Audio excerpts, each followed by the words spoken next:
ಅಚ್ಚರಿಯ ಬೆಳವಣಿಗೆ ಅನ್ಸುತ್ತಾ ಅಥವಾ ನಿಮ್ಗೆ ಮಾಹಿತಿ ಇತ್ತ? ನನ್ನ ಹತ್ರ ಜಗದೀಶ್ ಶೆಟ್ಟರ್ ಅವರು ಈ ತರ ಬಂದು ರಿಕ್ವೆಸ್ಟ್ ಮಾಡ್ತಾ ಇದ್ದಾರೆ.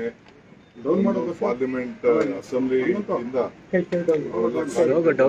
ಕಳಿಸ್ತಾ ಇದ್ದಾರೆ ಅಂತ ನನಗೆ ಹೇಳಿದ್ರು. ನಾನು ನಿನ್ನೆ ಬೆಳಗ್ಗೆ ಕೂಡ ಅವ್ರ ಮಾತಾಡಿದ್ದೆ.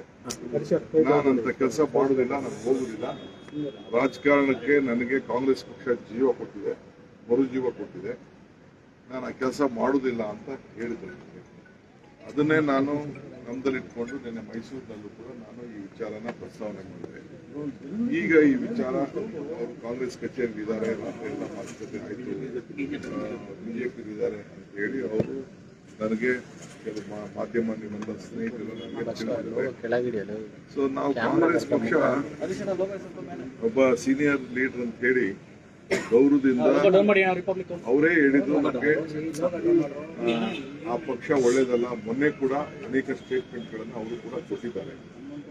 ಬೇರೆ ಬೇರೆ ಸ್ಟೇಟು ಈ ರಾಮ ಮಂದಿರ ವಿಚಾರದಲ್ಲಿ ಬೇರೆ ಬೇರೆ ವಿಚಾರದಲ್ಲಿ ಯಾವ ರೀತಿ ಬಿಜೆಪಿ ದುರುಪಯೋಗ ಮಾಡ್ತಾ ಇದ್ದಾರೆ ಅಂತೆಲ್ಲ ತಿಳಿದಿದ್ದಾರೆ. ಸೊ ಅವರು ಅಷ್ಟು ಸೀನಿಯರ್ ಲೀಡರ್ ಬಗ್ಗೆ ನಾವು ಕಾಂಗ್ರೆಸ್ ಪಕ್ಷ ವಿಶ್ವಾಸವನ್ನು ವ್ಯಕ್ತಪಡಿಸ್ತೇವೆ. ಈಗ ವಿಶ್ವಾಸಕ್ಕೆ ಧಕ್ಕೆ ಆಗ್ತಾ ಇದೆ ಅಂತೇಳಿ ನೀವೇ ತೋರಿಸ್ತಾ ಇದ್ದೀರಿ.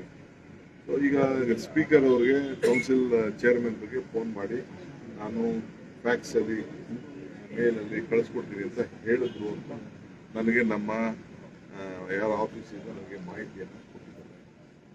ಅವ್ರದ್ದೇನು ತೀರ್ಮಾನ ಇದೆಯೋ, ಒತ್ತಡ ಇದೆಯೋ, ಯಾವ್ದಾದ್ರು ಒತ್ತಡದ ಮೇಲೆ ಅದಕ್ಕೆ ಕರ್ಕೊಂಡು ಹೋಗಿದ್ದಾರೋ, ಅವ್ರು ಬಲವಂತವಾದಿದ್ದಾರೋ, ಅವ್ರು ಏನು ಹೇಳಿಕೆ ಕೊಡ್ತಾರೋ ಹೇಳಿಕೆ ಕೊಡ್ಲಿ, ಆಮೇಲೆ ಅದ್ರ ಬಗ್ಗೆ ನಾವು ದೇಶದ ಹಿತದೃಷ್ಟಿಯಿಂದ ನಾನು ಬಿಜೆಪಿ ಮತ್ತೆ ವಾಪಸ್ ಬಂದಿದ್ದೀನಿ. ಅವ್ರಿಗೆ ಸೀಟು ತಪ್ಪಿಸುವಾಗ ದೇಶದ ಹಿತ ಗೊತ್ತಿರಲಿಲ್ಲ. ಸೀಟು ತಪ್ಪಿಸುವಾಗ ಕಾಂಗ್ರೆಸ್ ಪಾರ್ಟಿ 5 ವರ್ಷದ MLC-ನ ಗೌರವದಿಂದ ಅವ್ರಿಗೆ ನಾಮಿನೇಷನ್ ಮಾಡಿದಾಗ ಕಾಂಗ್ರೆಸ್ ಹಿತ ದೇಶದ ಹಿತ ಗೊತ್ತಿರಲಿಲ್ಲ. ಅವ್ರು ಏನ್ ರಿಯಾಕ್ಟ್ ಮಾಡ್ತಾರೆ ನೋಡ್ಬಿಟ್ಟು